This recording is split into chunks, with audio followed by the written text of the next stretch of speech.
Hey folks, Harvey Cthulhu here, asking you to please push the button that will release me from my containment field and set me free to destroy your universe. But if you won't do that, please hit the subscribe button and be sure to push the notification bell as well. And if you send a super thanks, please put Harvey sent me somewhere in the message so that Doomcock will be shamed into giving me the wampum. That greedy bastard, he hogs it all for himself. Okay guys, thanks for watching, and now on to the video. My friends, an article appeared yesterday in Forbes about Disney canceling Marvel projects, and lo and behold people, that article demonstrated once again that Doomcock was right. For those out there foolish enough to doubt Doomcock's sources, this will come as dismaying news. But the fact of the matter is, when it comes to Brie Larson, the face of Phase 4 and 5 of Feige's MCU, my Hollywood spies have been all over the story from day one, folks. They've repeatedly been proven to be on the money, and in this video I'd like to walk you through what my spies have said about Brie Larson's future, or lack thereof, as the most obnoxious character in the MCU, and we'll conclude with the good news published by Forbes yesterday, suggesting that Disney is finally being forced into some semblance of financial responsibility due to the pressure that Nelson Peltz is bringing on them with investors canceling Marvel projects because, despite all the DIE agenda and the activist BS, they know these movies are losers, and they're pulling the plug on them because Iger has finally realized, hey, flushing money down the toilet gets kind of expensive. Yeah, dude, but the tiny bowl man can finally retire. He's been fishing out big chunks of money from the toilet before Disney can flush. It's been a lucrative time for toilet dwellers. I hear Chud now has a timeshare in Boca Raton, thanks to all the Disney investor money that's been flushed away.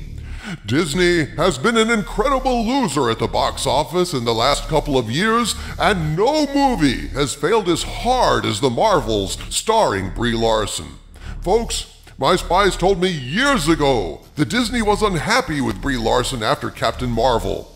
It was rumored that they didn't like her attitude on set. Her co-stars obviously couldn't stand her, as we saw in interviews where they wore their contempt for her on their sleeves. For a while, they were planning on having Captain Marvel team up with Holland's Spider-Man because he was likable and funny and could serve to humanize the stiff-as-a-board Kree warrior Captain Marvel accent on the Ree. But then my spies were proven correct when, instead of Captain Marvel 2, we got The Marvels, where they tried to humanize her with two other actresses who were much more likable than she was. But sadly, that didn't go so well, and after rumored disastrous test screenings, they cut massive chunks of the movie out before release, leaving it fragmented, confusing, and very, very short. Mercifully short, some would say. Before the release, sources contacted my Hollywood spies with the lowdown that Brie Larson's job was on the line. Quote, "So let's go over what we have been told, and bear in mind, we told you Brie could be on her way out of the MCU. If you've noticed, all of the latest ads for the Marvels have been very heavy on Brie Larson. As we understand it, this is on purpose.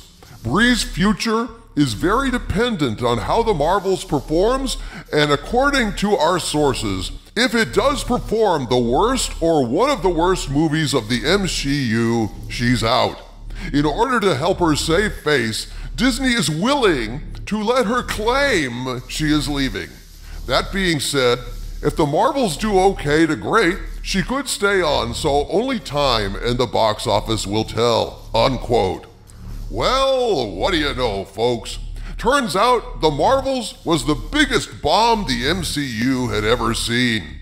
It was a massive embarrassment to Feige and Marvel, and it has had some nasty ramifications for Disney, as described in an article by Forbes, which we'll get to in a minute. Lo and behold, following the abject failure of the Marvels, my Hollywood spies were proven to be correct again mere days after they sent me that report. About a week after my spies contacted me, they were proven right again in an article about the situation published on The Direct. In this article, they write, quote, "According to a new report, Brie Larson may have become disillusioned about her Marvel role thanks to toxic backlash from fans. Larson, who is set to lead the Marvels as Carol Danvers / Captain Marvel, has faced her fair share of critiques since joining the superpowered franchise. For better or for worse, the comic book movie genre / popcorn franchise entertainment has become inundated by trolls. Oh, how sad. In Larson's case, much of the criticism has come from, as her MCU co-star Samuel L. Jackson once put it, people who hate strong women, with sexist comments being made about her hero, the movie she stars in, and the actor herself. As a part of the recently released MCU The Reign of Marvel Studios, author Joanna Robinson revealed Larson has grown disillusioned with working with Marvel Studios. The future of those Marvel icons was unclear. The departure of franchise anchors like Robert Downey Jr., Chris Evans, and Scarlett Johansson had already taken its toll, as had the shocking loss of Chadwick Boseman, but other MCU stalwarts were heading for the exits. The Guardians of the Galaxy cast went on a farewell tour, Brie Larson grew disillusioned, and Marvel tussled with Sony in a custody battle over Tom Holland. While speaking on The Ringer's The Watch podcast, Robinson followed up her writing in the book, plainly remarking, "Marvel Studios put Brie Larson in a prominent place in the MCU.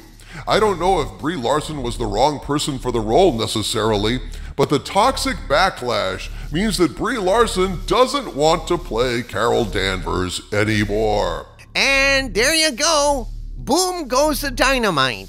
As reported by your spies, Brie started making noises that she is unhappy and wants to leave. Not that Marvel is fed up with her and want her gone.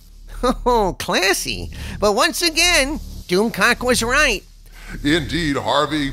And now we come to the recent Forbes article titled MCU Report, No Eternals 2, Captain Marvel 3, Ant-Man 4, as Disney gets risk-averse. Well, shit. Better late than never.